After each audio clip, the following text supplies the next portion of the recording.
Welcome to the night shift. Hey, quick note before we start. This is the first ever night shift video. And if you want to be one of my first 100 subscribers, I really appreciate you. Anyway, let's begin. The smoker in the woods. This story happened about 2 years ago. I was in university working on my degree in biology. I had signed up for a trip to gather samples for an experiment some students in the ecology department were going to run. It required collection of samples from several sites, so they recruited biology, ecology, and forestry majors to help them complete the sampling in a shorter period. The area my group was to take samples from was a few hours from my uni in the Pacific Northwest.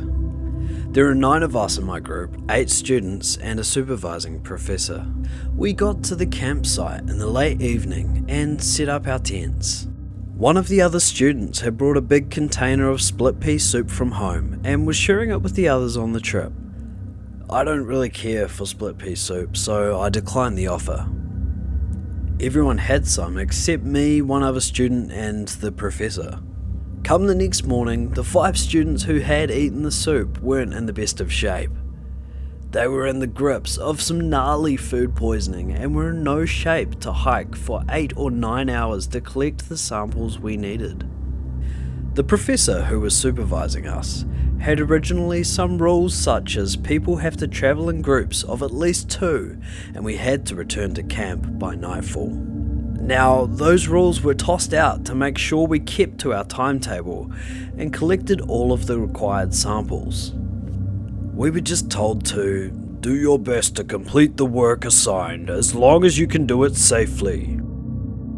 That morning, I set out for a long day of hiking. After a mile or so, I ran into a stream I was supposed to follow. I needed to travel about 4 miles upstream, stopping every quarter mile to collect samples of the water and soil. This meant I had to hustle to get back before dark. Halfway through the day, I realized that wasn't going to happen. About 2 miles into my hike, I stopped for lunch, sitting on a log overlooking the stream. The stream was really peaceful until I smelled the cigarettes. It wasn't the smell of a cigarette being smoked, more the musty smell of a heavy smoker's car where cigarette butts had been left to ferment for weeks on end. I looked around, but I couldn't see anyone. I just assumed that the wind had blown the scent of some hunter or hiker over to me.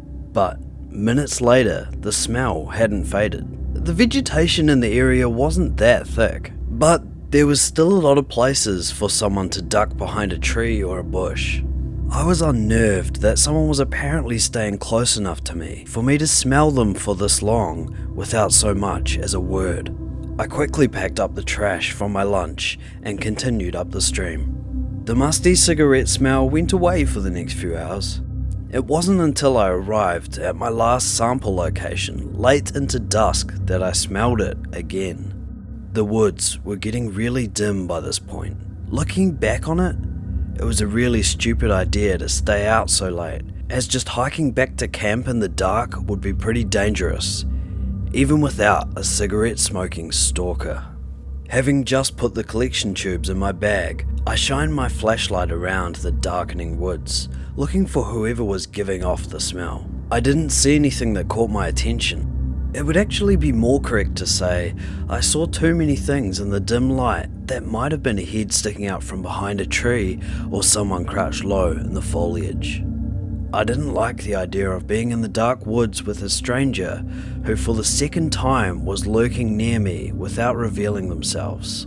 So I began to double time it back down the stream. I made much better time on my way back, even though it was dark, because I didn't have to stop to take any samples. Even so, I didn't get back to camp until a bit before 10. I was the last one to get back, and everyone but the professor was already asleep. I didn't mention the cigarette smell to the professor because he seemed tired as it was, and he headed to his bed in the RV soon after I got back. I headed to my tent soon after. At some point in the night, I woke up needing to pee. I decided to head into the woods to do my business, as I knew some of the other students were still feeling ill and needed the RV toilet for more urgent matters than just having to take a leak. I walked about 100 feet into the woods, found a tree and did what I needed to. As I turned to go back to camp, something caught my eye. Somewhere off in the woods, there was a tiny red glow. I was confused as to what it was until it flared momentarily, and I realized it was the cherry of a cigarette.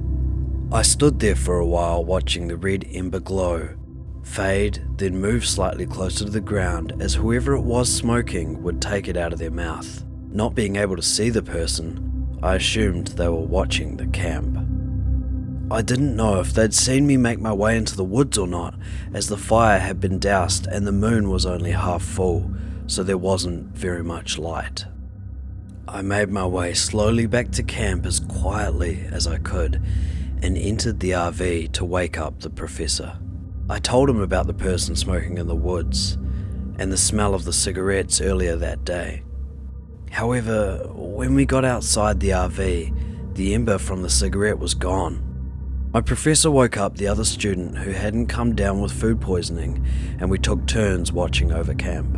I didn't see or smell anything else when I was on guard duty, and went to sleep when the professor woke up for his turn. In the morning, the professor, the other student and I went to where I guessed the smoker had been standing the night before. And sure enough, we found about 10 cigarette butts on the ground next to a tree. The tree itself looked like someone had been twisting and stabbing a knife or other sharp object into its bark, and outer layers of wood had been damaged and chipped away. The professor decided that the group should head back that day, even though we hadn't collected all the sample we were assigned, to be on the safe side. We packed up camp and drove out onto the thin dirt trail without incident. The second we got onto the paved highway though, a white panelled van pulled out of a clearing just off the shoulder and began following us. The van stayed behind us all the way back, pulling off the highway when we did, taking the same surface streets that we did, and only stopped following us when we turned onto a road leading to our university campus. Everyone was freaked out by this. But it was around 9 at night on a weekend, so the security office on campus was closed. We decided to unload the RV and call it a night, as the van hadn't followed us onto campus. I offered to help the professor catalogue and store the collection tubes from our trip, so it was another couple of hours before I left the biological science building and started heading towards the dorm building I lived in. I stepped out into the cool night air and began walking, my professor having left the building in the other direction to get his car and drive home. It was a couple dozen feet outside of the building, which was now locked, when I was hit with the musty smell of old cigarettes. I looked around, and about 25 yards away, in the darkness off of the footpath, I saw a cherry of a cigarette smouldering away. I was pretty scared at this point, but I'd hoped it was only a student or some faculty staying late having a smoke. I couldn't completely convince myself of this, as the musty cigarette smell was the same as what I'd smelled in the woods the previous night. I started down the footpath and soon passed whoever was smoking. 100 feet or so later, I looked over my shoulder and saw the cigarette cherry bobbing in the darkness. The smoker was following me. This creeped me out a bit more, but I still held it together. That is, until I rounded a small stand of trees and saw a white panelled van parked alone in the parking lot. I took off at a sprint toward my dorm building. I looked over my shoulder a few steps into my run, and I saw the cherry red of a cigarette fall on the ground and a dark shape beginning to move after me. I didn't look back again, but I could hear someone running in the grass off of the footpath. I got to the entrance of my dorm building and frantically waved my keycard in front of the card reader that controlled the door lock. As soon as I hear the soft beep, I opened the door, jumped through the doorway and shut the door quickly. I stopped and peered through the glass door. I saw the dark shape stop just short of the lit pathway. I just watched for a minute or two, then I saw the spark of a lighter. The light was just barely bright enough to illuminate a shaggy beard and a brim of a baseball cap before it disappears and was replaced with the red glow of a cigarette. I turned and headed up my stairs to my dorm room. By the time I get to my window overlooking the same yard I had just run through, there's no trace of a dark figure or a cigarette cherry. After that, I didn't see that white panel van again or smell that musty cigarette smell, and I hope I never do. Florida woman crawled out of my hotel mirror to rob me. This past Monday, my co-workers and I returned to our hotel room from a day of work out in the field. Rebecca and I walked to our rooms, and as we stood outside of our rooms, I opened mine and I saw someone in the bathroom. I said, "Hello?" Nobody answered. My first instinct was that it was the cleaning lady in there for some reason, and then I saw my bag with my clothes in her hands. I said to my co-worker, "There's a woman in my room." Then I asked the woman, "What are you doing with my stuff?" It gets a little fuzzy here because I can't remember everything I said and what she said, but she kept mumbling about how her key still worked, how it still worked, and that's how she got in. I was in shock, and she was obviously very flustered having been caught mid-robbery. She dropped my bags and fumbled around with her purse and a white plastic bag. By this time, my co-worker was behind me watching all the insanity unfold.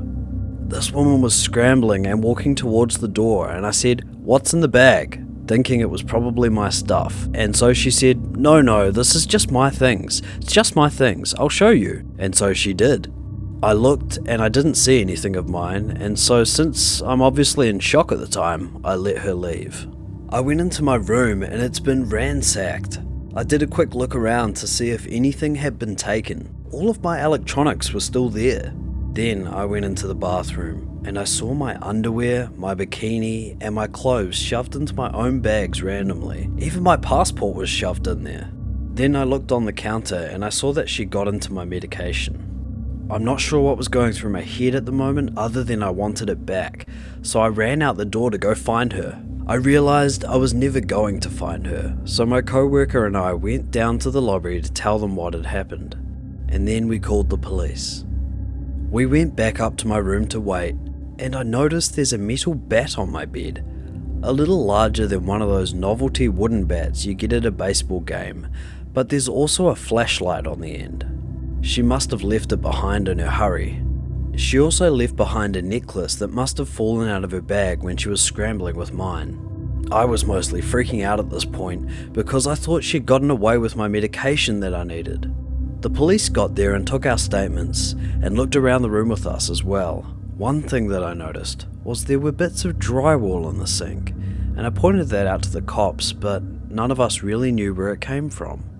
We started looking at the door and the windows to see if she pried her way in somehow, but there was nothing, so we just kind of went with the idea that she had a spare key or something, even though the hotel front desk was adamant there's no way that could be. The officer that came brought 2 more officers as backup because they thought the woman might still be in the vicinity, but after our statements were taken, there was nothing else they could really do, so they left. I sat down to finally make some calls to tell people, and as I'm on the phone, I'm thinking about the drywall in the sink, and it still didn't make sense to me. So I'm on the phone and looking over at the drywall and the mirror on the wall right above it, and then it hit me. I got my co-worker and asked her to help me pull at this mirror on the wall, and we took the mirror down. There's a hole there just big enough for a desperate junkie to squeeze through. I asked Brian and Rebecca if I should call the cops again to let them know that I'd found this, and my boss said there's still 2 cop cars in the parking lot.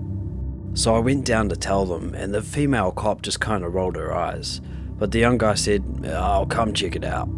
They both came back up, looked in the hole, and found a pillow, blankets, cigarettes, clothes, toothbrushes. The woman had been living in the wall behind my mirror for God knows how long.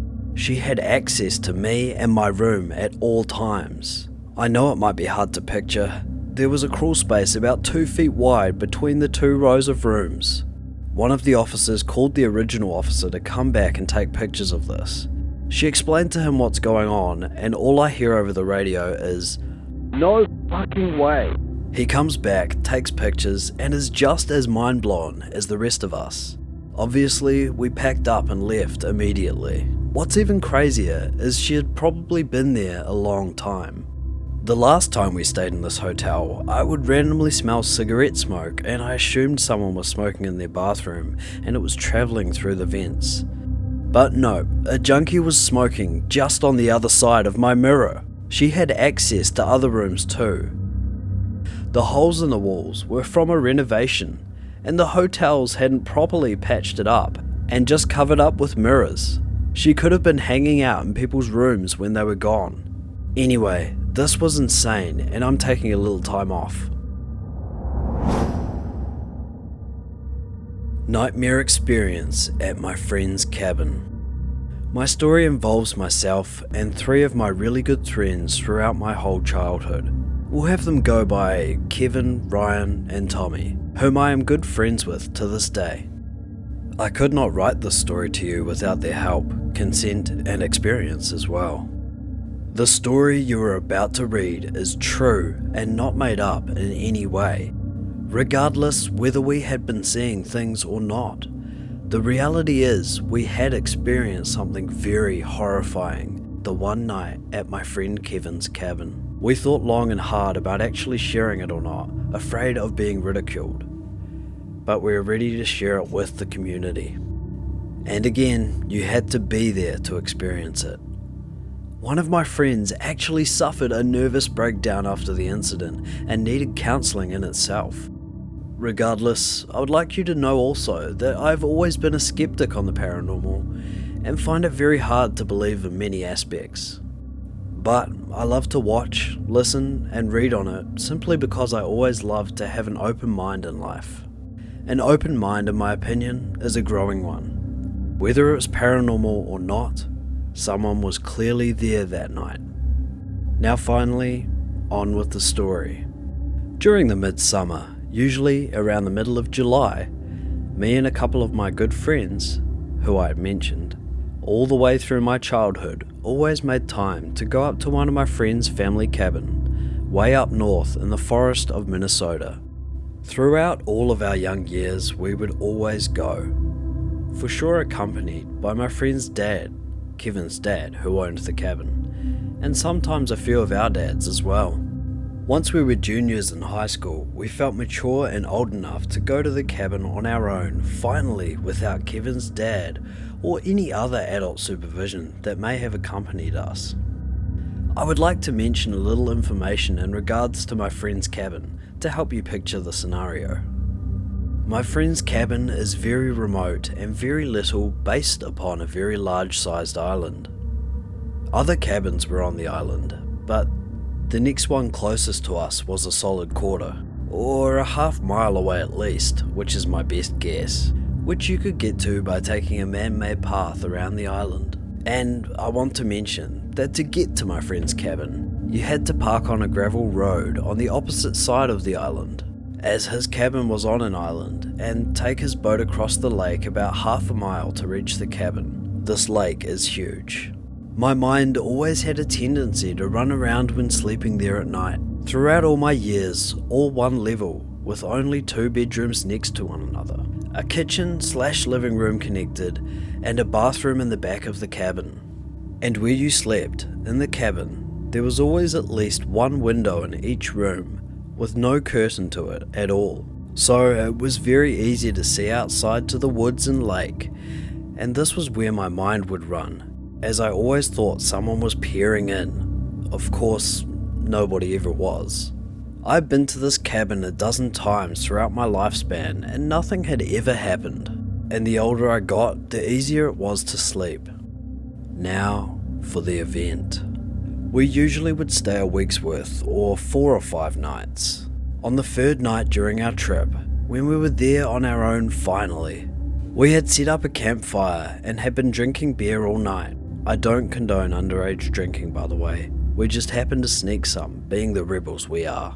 We went out to his dock to gaze up at the magnificence of the stars and enjoy our buzz, when all of a sudden we heard something out at the water that sounded like a fish jumping out to catch a bug.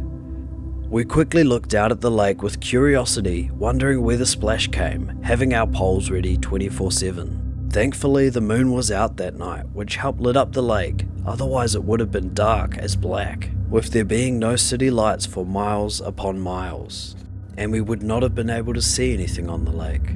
My one friend, Ryan, began to point out saying, what the hell is that?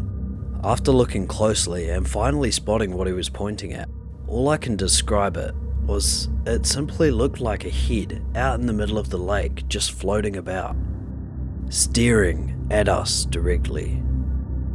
It was about 3/4 worth of a football field length out in the lake from the dock. There is no question that I could see its features.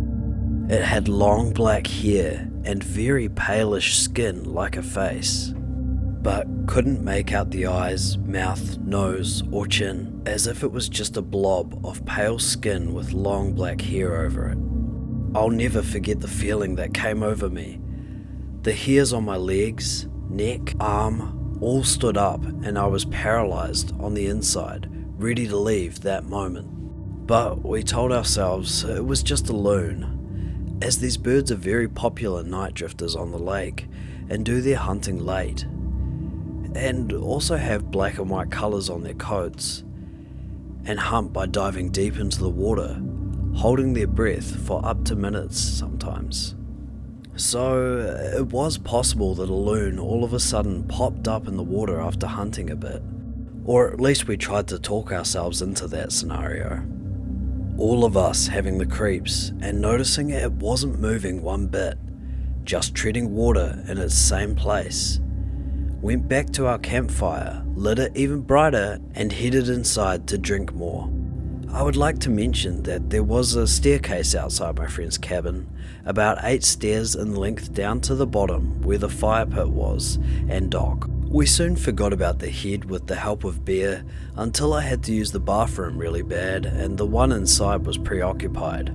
I just went outside to do my business since we were in the great outdoors.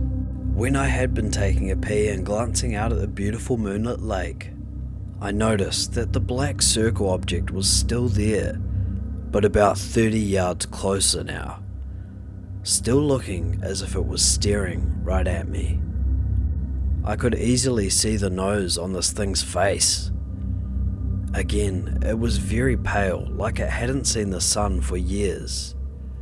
A very, very uneasy feeling came over me, and I immediately went inside, told my other friends to come look quick, keeping my eyes glued to it at the door to the cabin. We came outside to see it still there, looking at us, as if this head was corked up at us, with its chin in the air. Nobody dared to go down to the dock anymore, and we immediately went back inside, ruling out it probably wasn't a loon, because a loon wouldn't have tread the water in the same spot.